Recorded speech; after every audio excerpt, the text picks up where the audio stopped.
Hi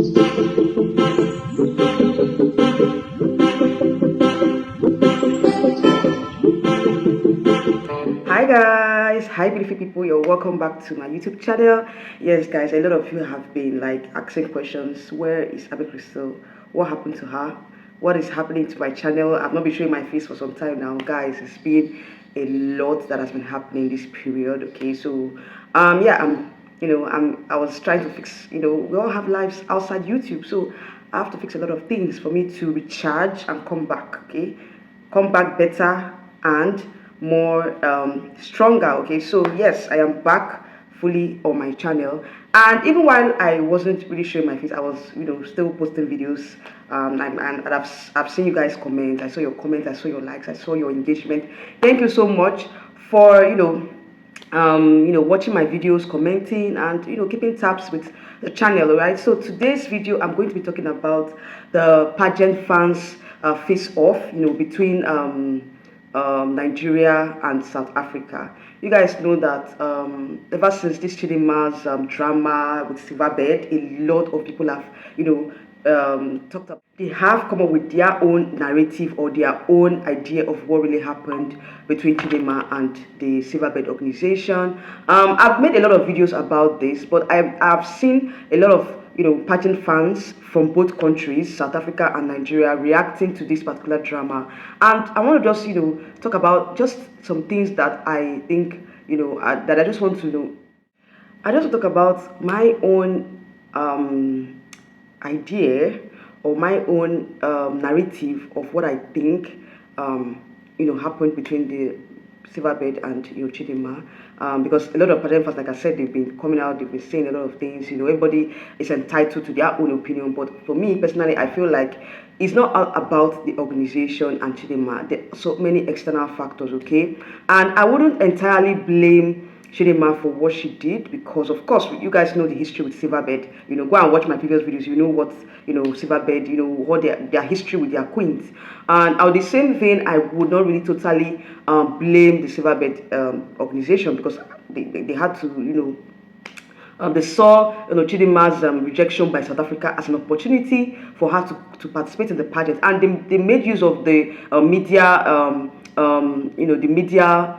I would like the media. They made use of the publicity, okay, because they felt like inviting Chidinma over to last year's pageant would increase the publicity of the pageant, okay, being the fact that the pageant is just it's not Miss Universe Nigeria. You guys know that Miss Universe Nigeria is relatively a very, very young pageant on its own, because after they broke away from MBGN, of course it's a new edition, okay, it's a new found pageant, okay. So I felt like they wanted that media attention to be on the pageant. That is why they invited Chidinma in the first place, and they just wanted to grant her succor. That was, I think, the first reason they invited Chidinma to Nigeria was to grant her succor, based on what happened in South Africa. In the same vein, they also saw it as an opportunity to give visibility to the brand. Okay, I don't really blame them for that, but at the same time, I feel like institutions like this, you have to make do with the opportunity you have, the chance you have, and they grabbed the opportunity, and Chidinma saw that as an avenue for her to participate in the pageant. Okay, you guys know what happened. I don't want to go back. I'm just giving you guys history, okay? But now I'm seeing a lot of South African fans coming. They are saying that if it were to be in South Africa, Chidinma wouldn't have been treated the way she was treated by after Miss Universe pageant, and she did very well. She came out. She got the first round opposition, and she came back to Nigeria.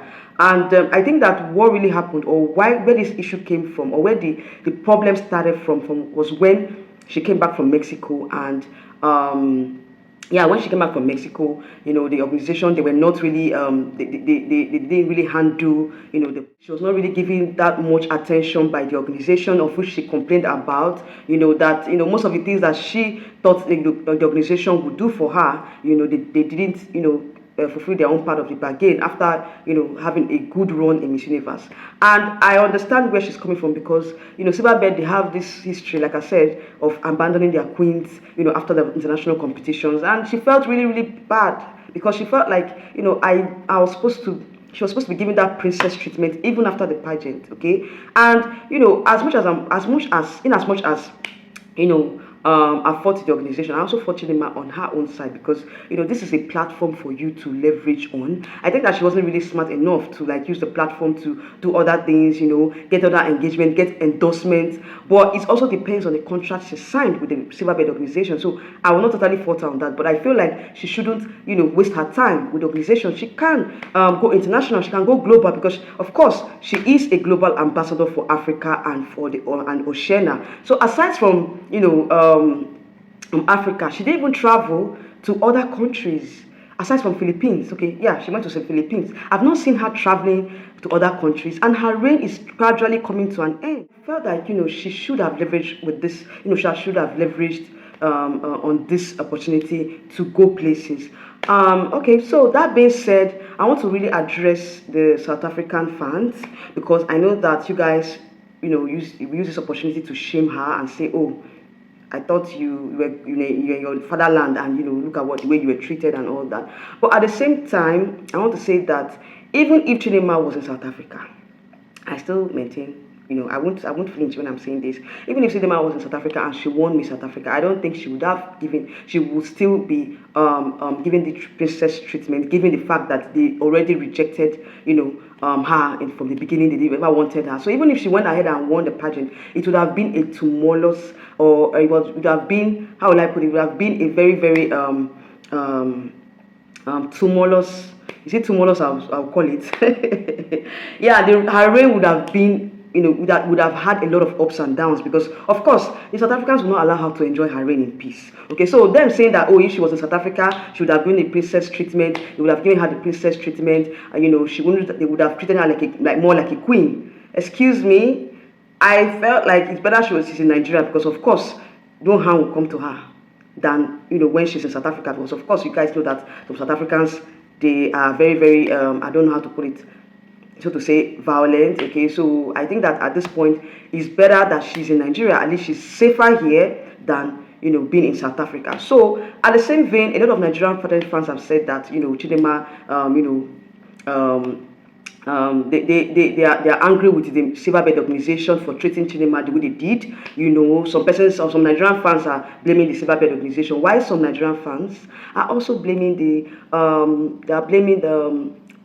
Chidinma herself, that you know she did not do much with her reign. She didn't leverage on the platform to you know to touch lives, you know, because at the same you know I was thinking that by now Chidinma should have traveled around the continent of Africa and you know Oceania continent as well. But at the same you know round the continent, go to also to the Oceania continent as well. But guys, I don't know if you guys are on the same page with me, but I felt like you know Chidinma did not.